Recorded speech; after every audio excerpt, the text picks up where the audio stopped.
അപ്പോൾ പണ്ടൊക്കെ പറഞ്ഞിരുന്നത് കൃഷ്ണകുമാറിന്റെ മക്കൾ എന്നാ. ഇപ്പൊ പറയും ആ കൃഷ്ണകുമാർ അഹാനയുടെ അച്ഛൻ അല്ലെങ്കിൽ ഇഷാനിയുടെ അച്ഛൻ ദിയയുടെ അച്ഛൻ എന്ന് പറയും. അപ്പോൾ ആസ് എ പേരന്റ് സർ അത് എൻജോയ് ചെയ്യുന്നുണ്ടോ ആ ഒരു റിവേഴ്സ് പരിപാടി? നമ്മുടെ മക്കൾ എന്ന് പറയുന്ന എല്ലാവർക്കും പ്രഷ്യസ് ആണല്ലോ.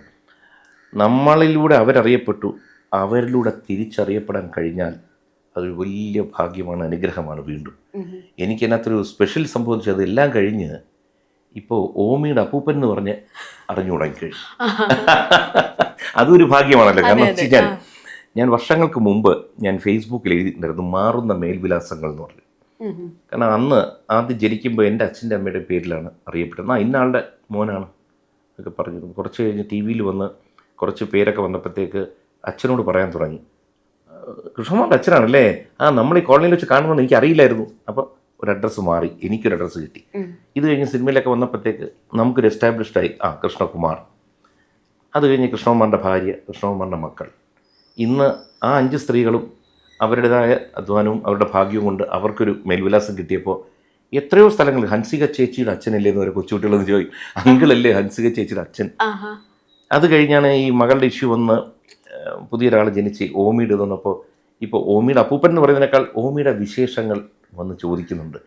ഇതൊക്കെ നമുക്ക് വളരെ വലിയ അഭിമാന നിമിഷങ്ങളാണ്. അതുകൊണ്ട് എനിക്ക് ഒരുപാട് നന്ദി പറയാനുണ്ട് പലരോടും. കാരണം വെച്ച് കഴിഞ്ഞാൽ ഇതൊക്കെ എന്തുകൊണ്ടാണ് സംഭവിക്കുന്നത് വെച്ചാൽ മക്കളൊക്കെ പോസ്റ്റ് ചെയ്യുന്ന വീഡിയോസ് ആൾക്കാർ കാണുന്നു, എൻജോയ് ചെയ്യുന്നു, നമ്മളോടൊരു ഇഷ്ടമുണ്ട്. അതുകൊണ്ടാണല്ലോ എപ്പോഴും ഞാൻ ഈ ഭാഗ്യം അനുഗ്രഹം എന്ന് പറയാൻ കാര്യം വെച്ച് കഴിഞ്ഞാൽ gratitude is riches and complaint is poverty എന്നൊരു വേർഡ് പല കുട്ടികൾക്കും അറിയാം. ഇതൊരു ബുക്കിൽ വന്നതാണ്. ഈ ഉപകാരസ്മരണ എന്ന് പറയുന്നൊരു സാധനമാണ്. നമ്മളെപ്പോഴും നമുക്ക് വന്ന ഉപകാരങ്ങളും ചെയ്തവരെയും നമ്മൾ സ്മരിക്കണം. അത് ധനത്തിന് തുല്യമാണ്. അതുപോലെ പരാതികളുണ്ടെങ്കിൽ, പോരായ്മകളും പരാതികൾ എല്ലാവർക്കും ഉണ്ട്, അതിനെപ്പറ്റി പറയാതിരിക്കുക. കാരണം കംപ്ലൈൻറ്റ് ഈസ് പോവർട്ടി, ദാരിദ്ര്യത്തെ വിളിച്ചു വരുത്തും. അതുകൊണ്ട് ഇത് വീണ്ടും ഞാൻ പറയാൻ കാര്യം വെച്ച് കഴിഞ്ഞാൽ ഉപകാരസ്മരണ ധനമാണ്. ധാരാളം ധനം വരട്ടെ. ഓക്കെ, അപ്പോൾ ഓമിയുടെ കാര്യം പറഞ്ഞല്ലോ. ഓമി വീട്ടിൽ വന്നതിന് ശേഷം ഉണ്ടായ മാറ്റം എന്താണ്? ദിയയ്ക്കും വീടിന് മൊത്തത്തിലും ഉണ്ടായ ഒരു മാറ്റം എന്താ? ദിയയ്ക്ക് ചേട്ടൻ കണ്ട ഒരു സ്പെഷ്യലായിട്ടുള്ളൊരു മാറ്റം എന്താണ്? കാരണം ഒരുപാട് വിഷമിച്ചു. അവൻ്റെ ലാസ്റ്റ് സ്റ്റേജിൽ പ്രത്യേകിച്ച് പ്രസവിക്കാൻ റെഡിയായിരിക്കുന്ന ഒരു 20 ദിവസമാണ് വയറ്റിൽ കിടന്ന് അവൻ ഏറ്റവും കൂടുതൽ സഫർ ചെയ്തത്. കാരണം അന്നത്തെ ഇഷ്യൂ വന്നപ്പോൾ ഞാൻ എപ്പോഴും പ്രഷർ എടുക്കരുതെന്ന് പറയും. കാരണം വന്നുപോയി, ഇനിയിപ്പോൾ എന്ത് ചെയ്യാൻ നമുക്ക് അതിനൊരു പരിഹാരം. പക്ഷേ എത്രയൊക്കെ പറഞ്ഞാൽ അവളങ്ങ് വല്ലാതെ തകർന്നു. കാരണം കേസിലെ 2ാം പ്രതി, പിന്നെ FIR ഇട്ട വകുപ്പുകളെല്ലാം കടുത്തുപോയി. അതും അവൾ ഏറ്റവും കൂടുതൽ സ്നേഹിച്ച് കൊണ്ടു നടന്ന 3 പെൺകുട്ടികളാണ് ഇത് ചെയ്തത്. കുറ്റം അവർ ചെയ്തിട്ട് നമുക്കെതിരെ കേസ് വരുന്നു. അപ്പോൾ അത് കുറേ തവണ ആശുപത്രിയിലാവേണ്ടി വന്നു. അപ്പോൾ പുറത്ത് അമ്മ വിഷമിക്കുന്നുണ്ടെങ്കിലും അകത്ത് കിടക്കുന്ന കുഞ്ഞ് എന്തുമാത്രമാണ് അനുഭവിക്കുന്നത് നമുക്കറിയില്ല.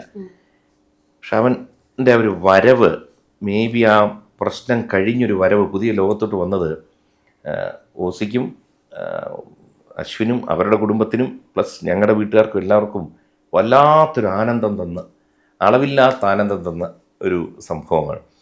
വന്നതിന് ശേഷം എല്ലാം നന്മകൾ, അതിന് മുമ്പ് മോശം നടന്നതല്ല, പൊതുവേ നമ്മുടെ കാര്യങ്ങളിലൊക്കെ ഒരു നന്മയുടെ അളവ് കൂടിയിരിക്കുന്നു. അവൻ്റെ വരവൊരു വളരെ പോസിറ്റീവ് ഒരു വരവാണ്, അനുഗ്രഹമാണ് അവൻ. അപ്പം മക്കളുടെ ഓരോരുത്തരുടെയും ഓരോ സ്പെസിഫിക് ആയിട്ട് ഓരോ കാര്യങ്ങൾ ചിലപ്പം ചേട്ടൻ എടുത്ത് പറയാറുണ്ട്. നമ്മൾ ചിലപ്പം യൂട്യൂബ് വ്ളോഗിലും ഒക്കെ കാണാറുണ്ട്. സോ ഈ കൂട്ടത്തിൽ ഈ യൂട്യൂബ് വീഡിയോസ് ഇടാനോ അല്ലെങ്കിൽ ഈ സോഷ്യൽ മീഡിയ കാര്യങ്ങൾ ഭയങ്കര നന്നായിട്ട് ഹാൻഡിൽ ചെയ്യുന്നവരാ? അതായത് ഡെഡിക്കേറ്റഡ് ആയിട്ട് വീഡിയോസ് ഒക്കെ ഇട്ട് എഡിറ്റ് ചെയ്ത് അതൊക്കെ ഇടുന്നതാരായിരിക്കും? സംശയമൊന്നുമില്ല, അഹാന തന്നെയാണ്. അതിനകത്ത് കാരണം എന്തെന്ന് വെച്ച് കഴിഞ്ഞാൽ ഞാനിന്ന് ആദ്യം സോഷ്യൽ മീഡിയയിലൊക്കെ സ്റ്റാർട്ട് ചെയ്യുമ്പോൾ ചെറുതായിട്ട് നമുക്ക് അറിവില്ല, എന്തൊക്കെയോ ചെയ്തു തുടങ്ങുന്നു. അപ്പോൾ ഭാര്യ പറഞ്ഞു എൻ്റെ ഫ്രണ്ട് ഇങ്ങനെ ചെയ്യുന്നുണ്ട്, ഞങ്ങൾ എൻ്റെ കൂടെ എന്തൊക്കെയോ ചെയ്തു തുടങ്ങി. ആ സമയത്ത് അഹാനയ്ക്ക് എഞ്ചിനീയറിങ്ങിനായിട്ട് എല്ലാം റെഡി ആയപ്പോഴാണ് അവൾക്കത് വേണ്ട എന്ന് പറഞ്ഞ് വിഷ്വൽ കമ്മ്യൂണിക്കേഷൻ എൻട്രൻസ് എഴുതി അത് കിട്ടിപ്പോകുന്നു. അവൾ അതും കഴിഞ്ഞ് PG എടുത്ത്, ഡിഗ്രി കഴിഞ്ഞ് PG എടുത്ത് മൈക്ക യൂണിവേഴ്സിറ്റിയിൽ നിന്ന് എടുത്ത് വരുമ്പോൾ ആണ് കോവിഡ് വരുന്നത്. അപ്പോൾ അവൾ ഇതിനകത്ത് എഡിറ്റിങ്ങും ഫോട്ടോഗ്രാഫിയും ഭയങ്കര, അതാണ് സ്പെഷ്യലൈസ് ചെയ്തത്. അവളങ്ങോട്ട് വീഡിയോ ഇടാൻ തുടങ്ങി. കോവിഡ് വന്നപ്പോഴത്തേക്ക് ഈ സോഷ്യൽ മീഡിയയുടെ ട്രാഫിക് ഓൾമോസ്റ്റ് ഒരു 140% കൊണ്ട് കൂടി. അപ്പോൾ അവളാണ് പഠിപ്പിച്ചു കൊടുക്കുന്നത് എല്ലാവർക്കും, അങ്ങനെയല്ല ഇങ്ങനെയാണ് ചെയ്യേണ്ടത്, ഇങ്ങനെയാണ്, ഇൻക്ലൂഡിങ് സിന്ധുവിനെ എല്ലാം. ഇപ്പോൾ എനിക്കൊക്കെ എന്ത് സംശയമുണ്ടെങ്കിൽ അഹാനെടുത്ത് ചോദിച്ചാൽ അവൾ അതിനകത്തൊരു എക്സ്പേർട്ടായി മാറി. അപ്പോൾ എന്തെന്ന് വെച്ചാൽ അഹാൻ അങ്ങനെ തട്ടിക്കൂട്ടിയൊരു വീഡിയോ ചെയ്യില്ല. ചെയ്യുമ്പോൾ ടൈം എടുക്കും. ഫോർ എക്സാമ്പിൾ ഇപ്പോൾ ഉദയ്പൂർ എന്നൊരു സ്ഥലത്ത് പോകുന്നെങ്കിൽ എന്തുകൊണ്ടാണ് ഉദയ്പൂരിന് ഇങ്ങനെ ഒരു പേര് കിട്ടിയത്, ആരായിരുന്നു ഇവിടുത്തെ 100 വർഷം മുമ്പുള്ള രാജാവ്, കംപ്ലീറ്റ്ലി ഒന്ന് പഠിക്കും.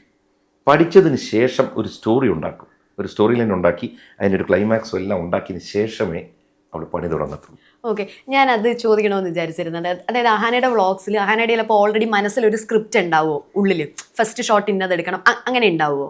കംപ്ലീറ്റ്ലി പ്രിപ്പയർ ചെയ്തിട്ടേ ചെയ്യത്തുള്ളൂ. പോളല്ലേ? അത് സിന്ധുവിൽ നിന്ന് കിട്ടിയതാണ്. കാരണം വെച്ച് കഴിഞ്ഞാൽ സിന്ധുവിൽ ഭയങ്കര ഒരു ഡയറക്ടർ കിടപ്പുണ്ട്. ഇവള് സ്കൂളിൽ പഠിച്ചപ്പോൾ ഒരു തമിഴ്നാട്ടിൽ ഊട്ടിയിലാണ് പഠിച്ചിരുന്നത്. അപ്പോൾ സിന്ധുവും ഹസീനയും സുലുവും ഇവരാണ് 3 കൂട്ടുകാർ.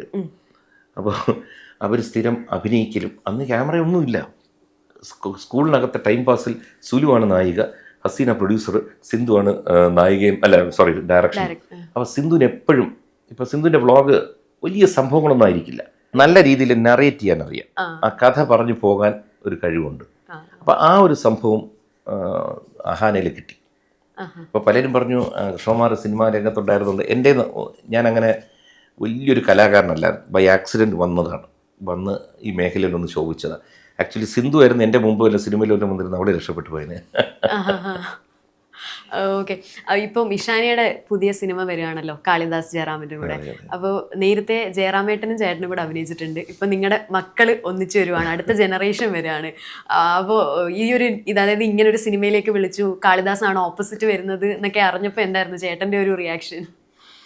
ഞാൻ വലിയ എക്സൈറ്റഡ് ആവുന്ന ഒരാളല്ല, എങ്കിലും സ്വാഭാവികമായിട്ടും ജയറാമേട്ടൻ്റെ കൂടെ അഭിനയിച്ചിട്ടുണ്ട്. ഇതിനു മുമ്പ് ഇതുപോലെ 1 സിനിമയിൽ ശ്രീ മമ്മൂട്ടി അദ്ദേഹത്തിൻ്റെ കൂടെയും ഇഷാനി അഭിനയിച്ചിട്ടുണ്ട്. അപ്പോൾ അന്ന് അതിൻ്റെ ഒരു പ്രത്യേകത എന്ന് വെച്ചാൽ ഇതിനേക്കാൾ എനിക്ക് ത്രില്ലിങ് അതിനകത്ത് തോന്നാൻ കാര്യം, എൻ്റെ അച്ഛൻ നേരത്തെ മരണപ്പെട്ടു പോയ ആൾ, അച്ഛൻ അല്പം സിനിമ കമ്പം ഉണ്ടായിരുന്ന ആൾ, കുറേ സിനിമകളിൽ അഭിനയിച്ചിട്ടുണ്ട്. അപ്പോൾ അച്ഛൻ പണ്ട് ഒരവസരം കിട്ടി മമ്മൂട്ടിയുടെ കൂടെ അഭിനയിക്കാൻ. അത് GS വിജയൻ എന്ന് പറഞ്ഞ് അദ്ദേഹത്തിൻ്റെ പടമാണ്, ചരിത്രം എന്നാണ് സിനിമയുടെ പേര്. 2 സീനുണ്ട്, ഡയലോഗൊക്കെ ഉള്ളതാണ്. അത് കഴിഞ്ഞ് എനിക്ക് മമ്മൂട്ടിയോട് അഭിനയിക്കാൻ അവസരം കിട്ടി. അത് കഴിഞ്ഞ് ഇഷാനിക്കും കിട്ടി. അപ്പോൾ ഞാനിങ്ങനെ ആലോചിച്ചു, ഞങ്ങളുടെ ഭാഗ്യത്തിനേക്കാൾ ആ മനുഷ്യൻ്റെ ഒരു യോഗം വേറൊന്നുമില്ല, ഞങ്ങളോട് അഭിനയിക്കുന്നുണ്ടല്ല.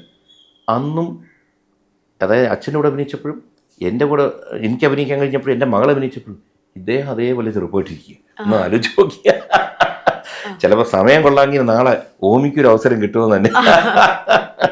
അസാമാന്യ അനുഗ്രഹീതനായൊരു മനുഷ്യനാണ് മമ്മൂട്ടി. ഇത്രയും കാലം ഇൻഡസ്ട്രിയിൽ പിടിച്ചു നിൽക്കുക, സൗന്ദര്യം, ശരീര സൗന്ദര്യവും ശബ്ദ സൗന്ദര്യവും എല്ലാം നിലനിർത്താൻ കഴിയുക. അപ്പോൾ അതുപോലെ തന്നെ ഇപ്പോൾ ഈ ചോദിച്ച ചോദ്യം സ്വാഭാവികമായിട്ടും നമുക്ക് നമ്മുടെ ഞാനൊക്കെ അങ്ങനെ വലിയ ഹീറോ വേഷം ചെയ്ത ഒരാളല്ലോ സിനിമയിൽ. അപ്പോൾ നമ്മൾ അഭിനയിക്കുമ്പോൾ ഹീറോ വേഷം ചെയ്ത് ജയറാം അദ്ദേഹത്തിൻ്റെ കൂടെയൊക്കെ, അദ്ദേഹത്തിൻ്റെ മകൻ്റെ കൂടെയൊക്കെ എൻ്റെ മകൾക്കും അവസരം കിട്ടുമ്പോൾ എക്സൈറ്റഡ് അല്ല, പക്ഷേ ഡെഫിനറ്റ്ലി അതൊരു നമുക്ക് സന്തോഷം തരുന്നൊരു കാര്യമാണ്.